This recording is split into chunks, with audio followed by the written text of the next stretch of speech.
So do you recognize this as the still image that you selected? Yes, I do. Your Honor, we offer State's Exhibit 942. Any objection?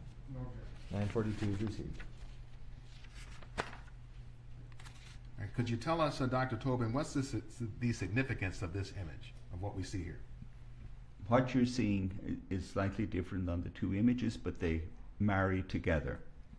If you look on the left side, you see his finger is pushing against the street. You also see the hands here of the officers around his left hand. You can see the left handcuffed arm. As we discussed, you're seeing a more clear view here, how it's been really rammed into the back of his back. There's just no way he's going to be able to expand that. But with the left image, you see the finger on the street. Then over on the right image, you see his knuckle against the tire. And to most people, this doesn't look terribly significant, but to a physiologist, this is extraordinarily significant, because this tells you that he has used up his resources and he is now literally trying to breathe with his fingers and knuckles.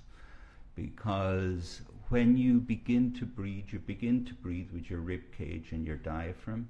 The next thing you recruit after that is your sternomastoid muscle, which is the big muscle in your neck. And then when those are wasted up, then you're relying on these types of muscles, like your fingers, to try and stabilize your whole right side, because he's totally dependent on getting air into the right side. So he's using his fingers and his knuckles against the street to try and crank up the right side of his chest. This is his only way to try and get air to get into the right lung. You know, Doctor, showing you what's been marked as State's Exhibit 938, is this a related series of photographs and images? Yes. Your Honor, we offer State's Exhibit 938. Any objection? No objection. 938 is received.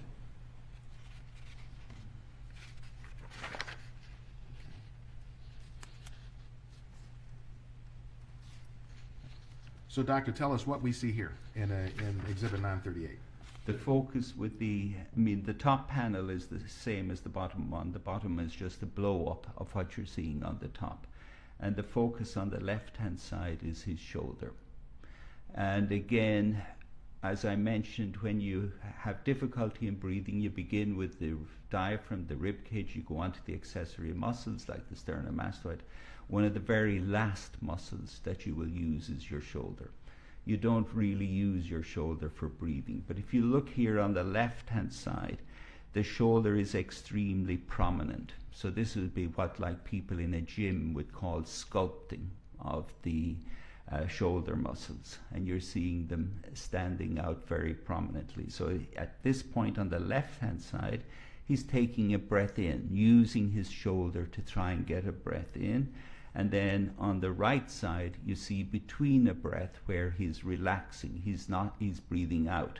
And it's the two of them are shown, so as you see the marked effect on the left. But again, you have to realize that the shoulder is a very ineffective way of breathing, because at that stage, the chest is all so expanded.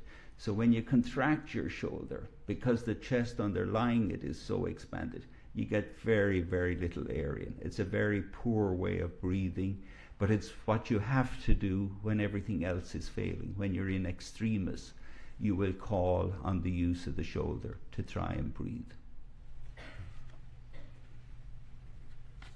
So, Dr. Tobin, have we covered the first item, that is handcuffs and the street? Yes. So let's talk about number two, the knee on the neck. Explain why the knee on the neck is so significant.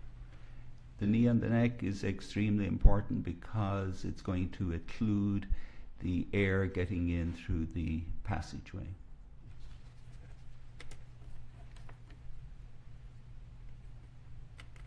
So is it possible, Doctor, to perhaps even demonstrate with an anatomy lesson Yes. that may be relevant?